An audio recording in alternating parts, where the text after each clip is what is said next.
By Brad StolleryOpinionWed, May 2, 2018. The Internet ranks among the greatest innovations in history. Yet in spite of continuing progress, 4 billion people around the world still remain offline, and some of them live in Canada. The bulk of today's public discourse takes place online, so those who lack access to digital media are less likely to be civically engaged.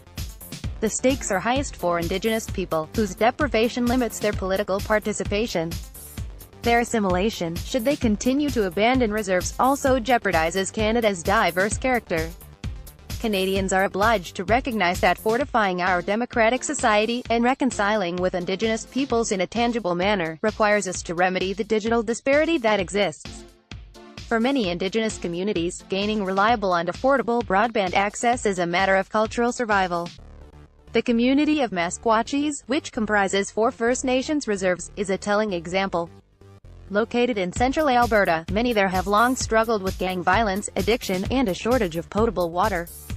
They are also missing an acceptable communications infrastructure, the lack of which is stymieing economic development. At least one resident's resourcefulness gives cause for optimism.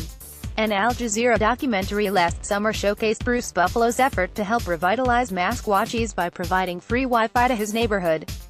Bruce told me last fall that fundraising has helped him sustain the project. Still, the reserve's rural location forces him to pay a high price relative to the quality of service received, and he is looking to raise more money to expand coverage.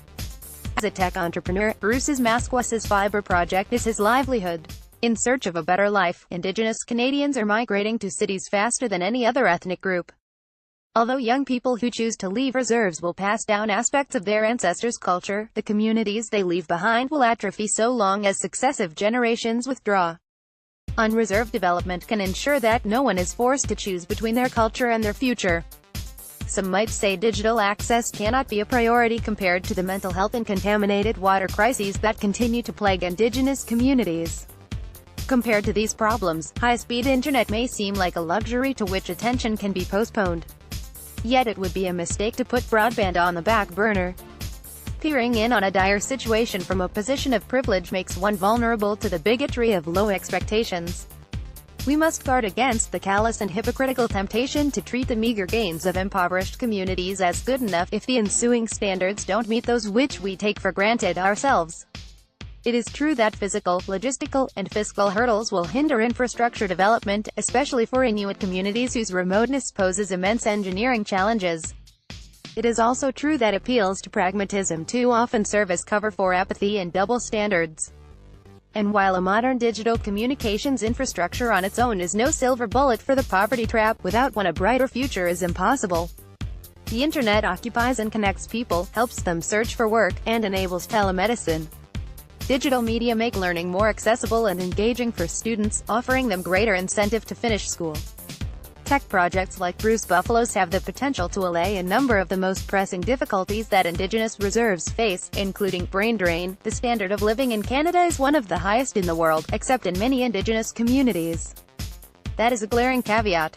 Providing all with satisfactory digital access will enrich Canada's economy and democracy by incorporating new voices into our public discourse.